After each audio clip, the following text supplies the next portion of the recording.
नमस्कार दोस्तों, कैसे हैं सभी लोग। मैं फिर से आप सबके सामने Praveen Kumar US coaching centre channel से आप सभी लोगों को, आप सभी छात्र छात्राओं को वेलकम करता हूं। और आज मैं क्लास 10 की कुछ ऐसे महत्वपूर्ण क्वेश्चन जो कि हमारी केमिस्ट्री से हर बार एग्जाम में आते हैं, वैसे प्रश्नों के बारे में जिक्र करूंगा। और आप सबके सामने डिस्प्ले पर भी प्रश्न आप सबको दिखाई दे रहा है, और मैं चाहूंगा कि आप सब ये प्रश्न जो है सभी प्रश्नों को एक बार जरूर देख लें। तो मैं आप सबको YouTube channel US coaching centre के माध्यम से आप सबके सामने मैं प्रस्तुत कर रहा हूं, जो कि आपको ये क्लास 10 की कुछ महत्वपूर्ण क्वेश्चंस हैं। बहुत ही कम समय लूंगा, लेकिन मैं सारे प्रश्नों के बारे में जरूर बात करूंगा। क्लियर है सभी लोग? तो चलिए तैयार होते हैं। हमारा पहला प्रश्न है कि निम्नलिखित रासायनिक समीकरणों को संतुलित करें। यानी जितने भी समीकरण ये दिए गए हैं, यानी ऐसे प्रश्न यदि आपको आ रहे हैं, तो आज के बाद बताऊं कि एग्जाम में ऐसे प्रश्न आपको संतुलित करने के लिए आ जाएं, तो ये इस प्रश्न को आपको पहला के जो 1 और 2 और 3 दिया हुआ है, इन सभी को आपको संतुलित करना है। 2 नंबर क्वेश्चन कह रहा है एकल विस्थापन अभिक्रिया के 2 उदाहरण लिखें। 3 नंबर का रहा उदासीनीकरण अभिक्रिया किसे कहते हैं। प्लास्टर ऑफ पेरिस और विरंजक चूर्ण का सूत्र लिखें। ये ऐसे प्रश्न है जो कि काफी महत्वपूर्ण होते हैं। मैं चाहूंगा दोस्तों आप सबके ये प्रश्न जो है बहुत ही चले, तो हम लोग जान गए प्लास्टर ऑफ पेरिस और विरंजक चूर्ण के सूत्र लिखना है दोस्तों।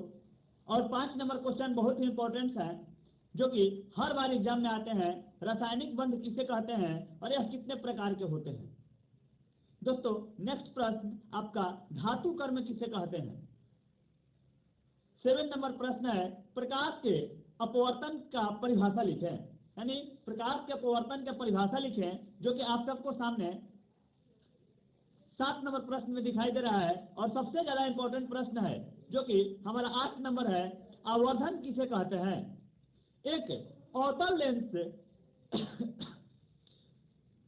खांसी ऐसा हो गया दोस्तों थोड़ा सा। एक अवतल लेंस 30 सेंटीमीटर की दूरी पर रखी हुई वस्तु का प्रतिबिंब लेंस से 20 सेंटीमीटर की दूरी पर बनता है, तो लेंस की फोकस दूरी ज्ञात करें। यानी लेंस की फोकस दूरी के सूत्र से आप इसे ज्ञात कर सकते हैं, जो कि आपको यह सब्जेक्टिव में 5 नंबर का प्रश्न पूछ सकता है। 10 नंबर क्वेश्चन है प्रकाश के प्रकीर्णन किसे कहते हैं।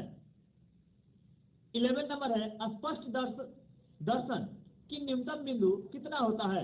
यानी आपको स्पष्ट देखने के लिए दोस्तों 25 सेंटीमीटर की दूरी कम से कम न्यूनतम होनी चाहिए। और मैं बताऊं कि अधिकतम दूरी जो है देखने की वो अनंत होता है, और न्यूनतम दूरी जो होता है दोस्तों वो आपका 25 सेंटीमीटर होता है।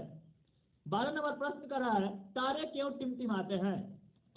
13 नंबर प्रश्न कर रहा है मानव नेत्र में कितने प्रकार के दृष्टि दोष होते हैं। तो दोस्तों आमतौर पे ये 4 प्रकार के दोष पाए जाते हैं। अगला प्रश्न यदि किसी वस्तु को अवतल दर्पण फोकस तथा वक्रता के बीच रखा जाता है, तो उसका प्रतिबिंब कहां बनेगा। चित्र सहित बताना है दोस्तों, जो कि आपको एग्जाम में 5 नंबर का ये प्रश्न पूछ सकता है।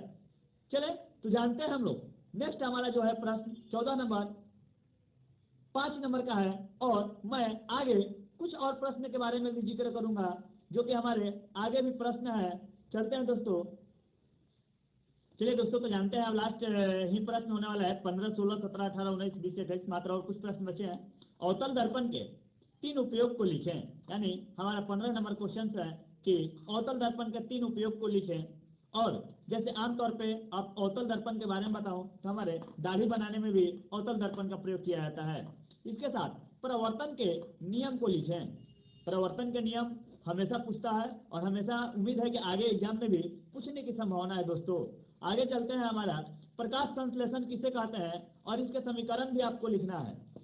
फिर अगला है जाइलम और फ्लोएम में 3 अंतर लिखें। यह हमेशा आने वाला क्वेश्चन है दोस्तों। जाइलम और फ्लोएम में 3 अंतर लिखें। और 19 नंबर क्वेश्चन है वाष्पोत्सर्जन किसे कहते हैं। और हमारा 20 नंबर क्वेश्चन है संपूर्ण श्वसन यानी शोषण क्रिया के 2 प्रमुख चरण के नाम लिखना है। और लास्ट हमारा क्वेश्चन है 21 नंबर, मनुष्य का आहार नाल के किस भाग में पचे हुए भोजन का अवशोषण होता है। दोस्तों यही हमारी कुछ इंपॉर्टेंट प्रश्न थी जो कि मैं अब से आपको मैं दिखा दूं। जो आप चाहे तो आप स्क्रीनशॉट भी इस प्रश्न को कर सकते हैं, आप देख लीजिए। और यदि आपको साफ नहीं दिखाई दे रहा हो तो मैं चाहूंगा कि ये आपको थोड़ा सा छोटा करके दिखा दूं, जिसके माध्यम से आपको सारा डिस्प्ले पे दिखाई दे। एक बार आप सब चाहे तो आप लोग स्क्रीनशॉट कर सकते हैं। मैं पूर्णतः आगे के भी प्रश्न आपको दिखाऊंगा। चलिए दोस्तों चलते हैं, देख लीजिए।